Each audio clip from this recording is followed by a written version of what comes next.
Welcome to the Social Media Church podcast. I'm Nils Smith, and I'm joined by my co-host, Aaron Magnuson. Aaron, let's talk. It's been a minute. It's Nils, been a little bit. I do want to talk YouTube, but yeah, it has been a minute since the two of us have been on together. Yes. Well, for us, I should say, but we were just on with Mario and Julia from Transformation Church, which is I feel like you're actually one of the few people that I have seen this year because at the beginning of the year we were on a trip together. And it's crazy because I travel so much typically. And so I've been home in New York forever. And so while we've been apart, you probably hear the person I've seen the most this year. But man, things are, obviously it's crazy. We've had COVID quarantine, churches are changing. We're having, it's crazy conversations. Catch us up on one and all. Anything you're learning or seeing in this season as the online pastor at One and All? Yeah, I think one of the biggest things that we've been working through that is actually coming to fruition kind of coincidentally this weekend is our executive pastor took us in a direction where he decided, and it's funny because you and I are in these conversations a lot. And so I've been thinking this way for quite some time. And this is not a knock at all on my executive pastor. Or if you sit in that seat, or maybe you're a lead pastor and you've been working through some of these things, there might be people like me or Nils in your church or on your staff who think about these things. And so we've come to some conclusions a little bit sooner, but we are overjoyed when you join us in this thought. And so one of those things is, man, all we're doing is we're repurposing online what we actually need to rethink about what we're doing in person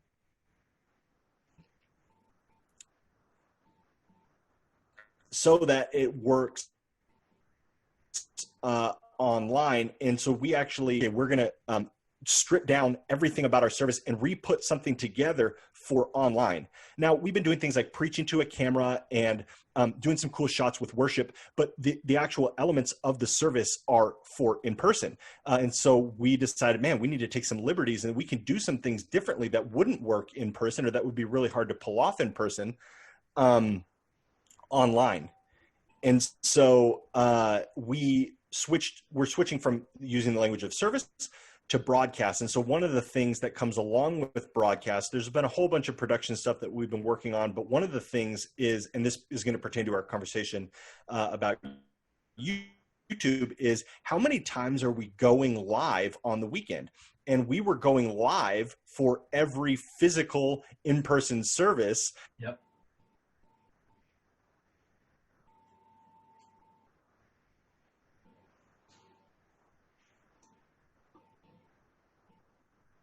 Go to our website and watch that weekend's broadcast.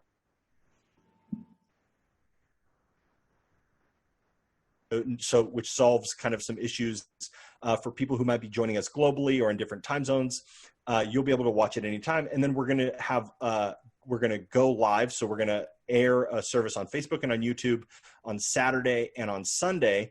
But I say all that to say those are kind of the details of what we're doing. But the reason that we're doing it is because we're having to think differently about who is consuming content and how are they consuming content.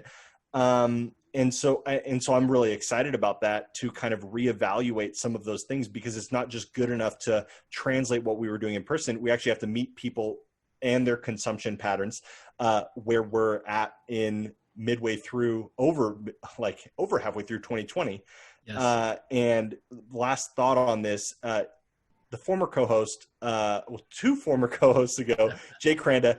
You guys, this listening audience, if you don't follow jcranda.com very closely, or you don't follow him on Instagram, or you're not subscribed on YouTube, you need to go over there and do that. He released a video today when we're recording.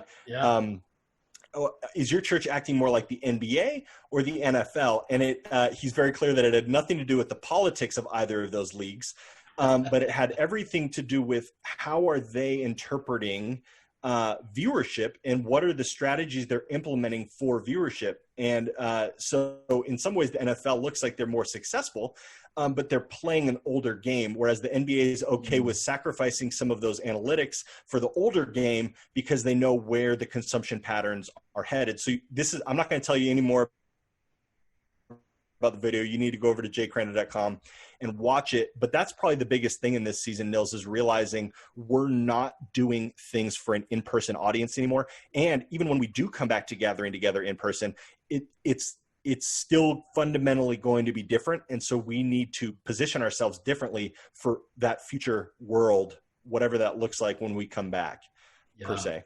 So that's one and all. I love it, man. I mean, I think it's always changing, and we're in a season of massive change and disruption and things that will change and never go back to the way things were. I was talking to a church yesterday in Texas that's kind of almost back to normal in the physical attendance, but their online attendance has stayed really strong. So it's really interesting to see that kind of engagement. Awesome. And then obviously on the coast, we see a different type of, we're not gathering yet and not planning on it anytime soon.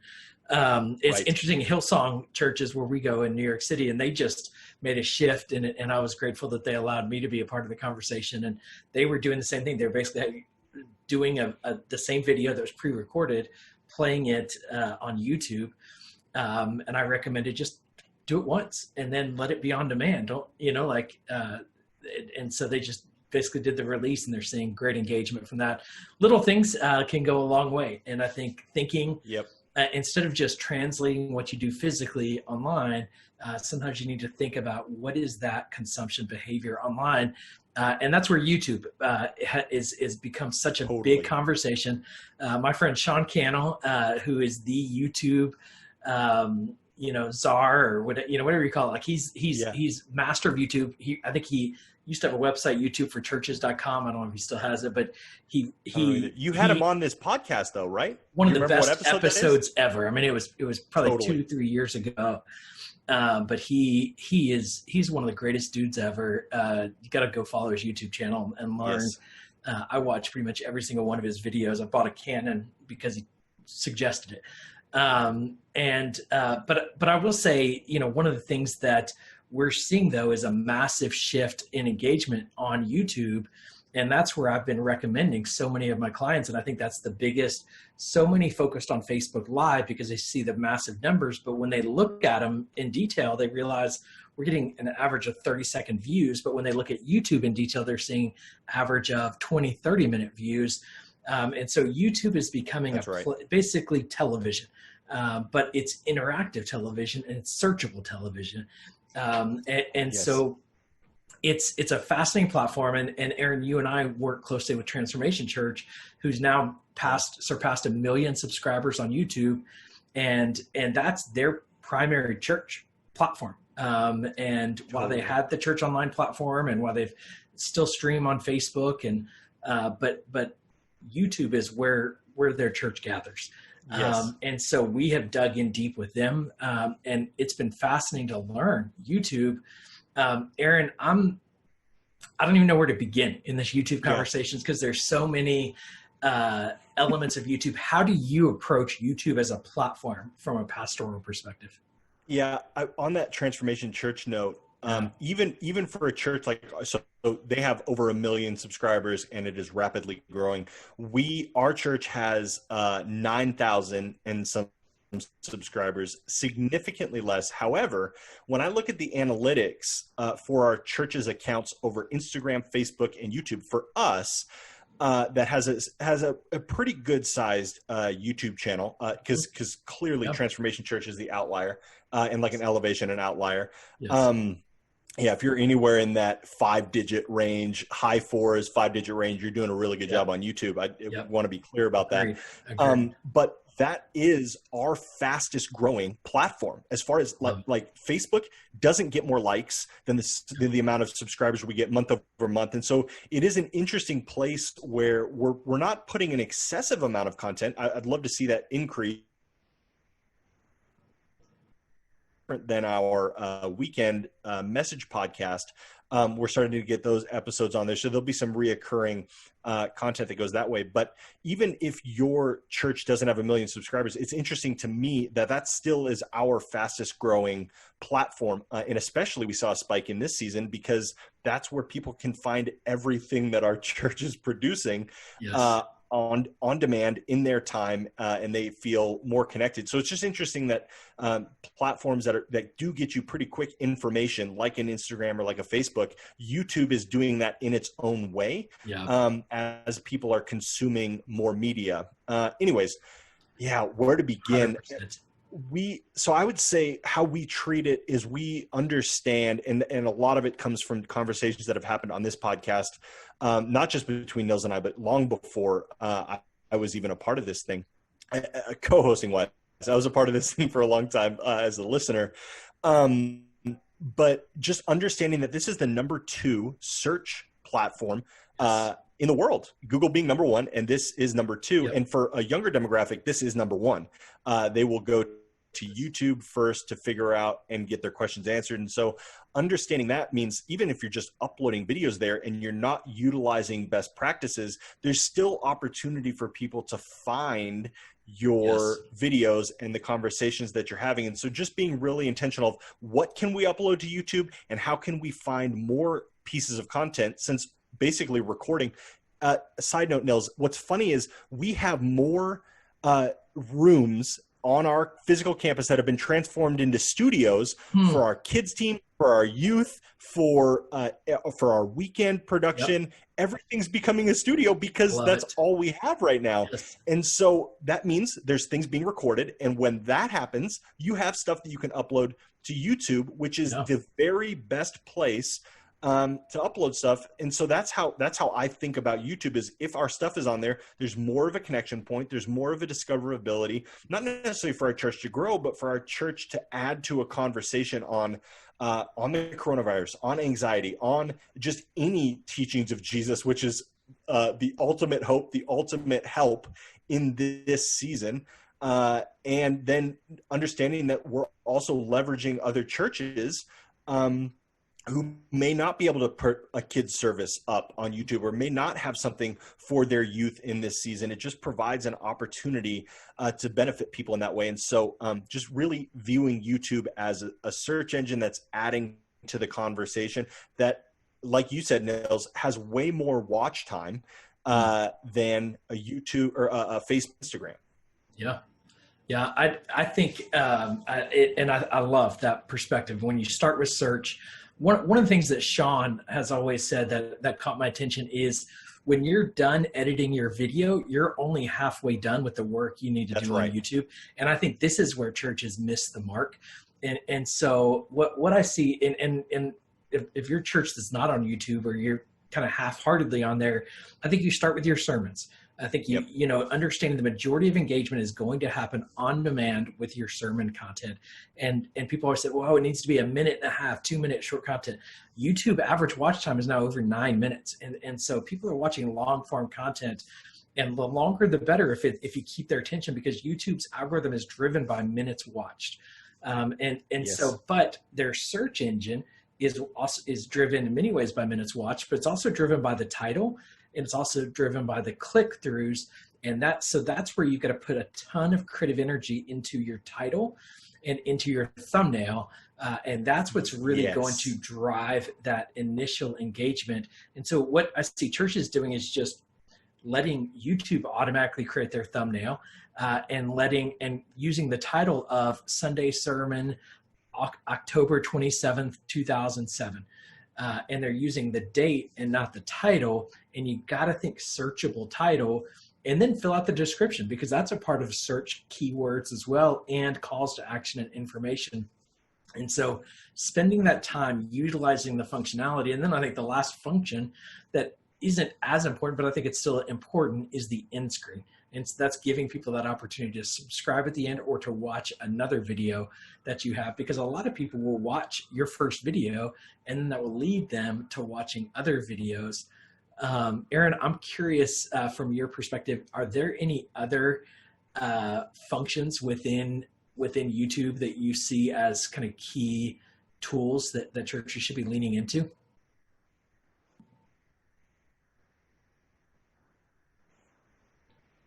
It looks like we have lost Aaron.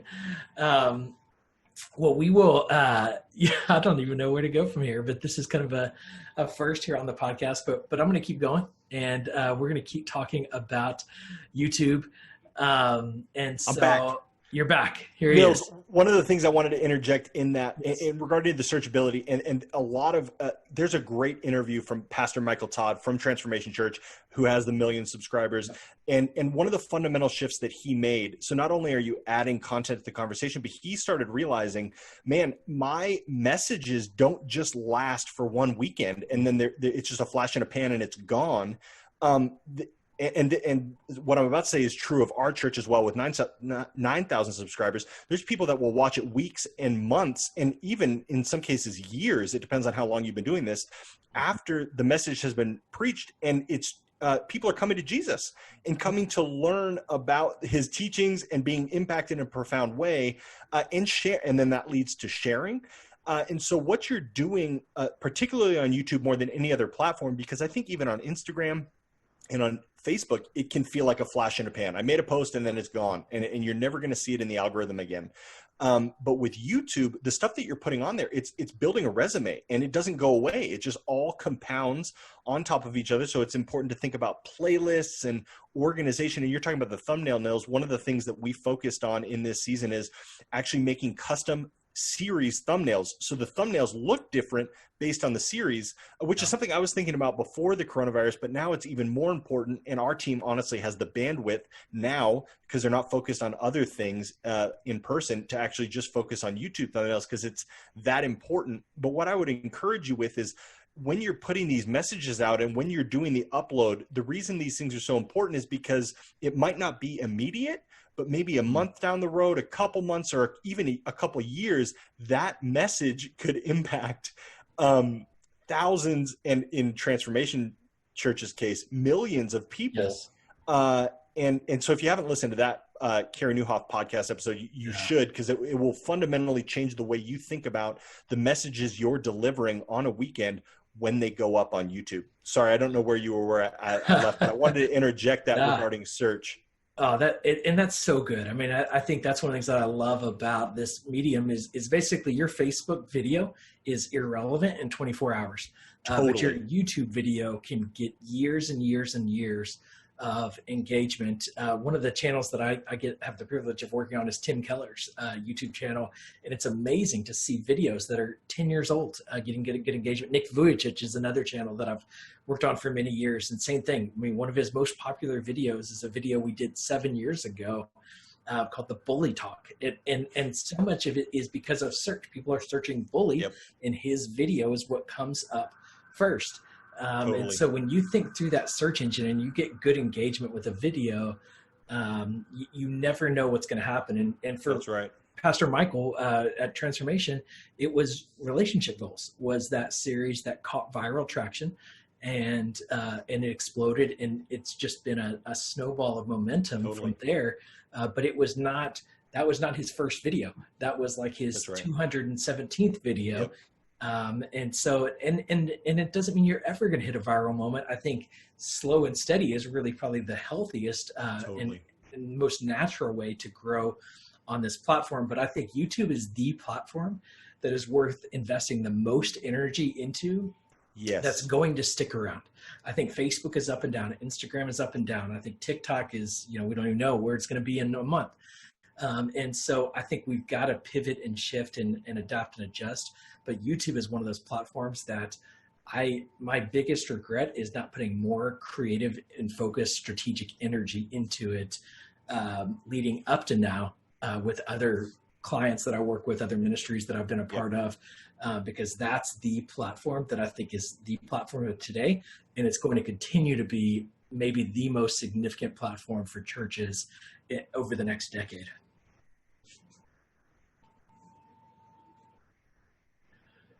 We're going to wrap up this episode of the podcast. And I think we're experiencing some technical difficulties here. And that's something that you deal with in your world in online ministry. And so that's a reality. And I think the last thing I will mention is people are often asking me, should you do YouTube Live? And I think the answer is yes. If you have the capacity to do YouTube Live, if you're already pushing to Facebook Live and other platforms, I think you should be on YouTube Live. but I think you should prioritize on demand. And I think we have seen better engagement without worship, with it just being the message on YouTube. Also thinking through a welcome and a closing that is custom to that online viewer experience and not just prioritized for the room. And that's custom to somebody watching that's maybe 2 or 3 years from now, and not just somebody watching that week. So a few things to think about. I hope this is giving you some practical advice. I hope it's been inspirational of, it's time to dive into YouTube and to lean in and see how God can use this for the life of your church. I appreciate it so much you listening to this episode, and we will talk to you again on the next episode of the Social Media Church podcast. Go to socialmedia.church for show notes and everything you need to grow your church around social media. Thanks for listening.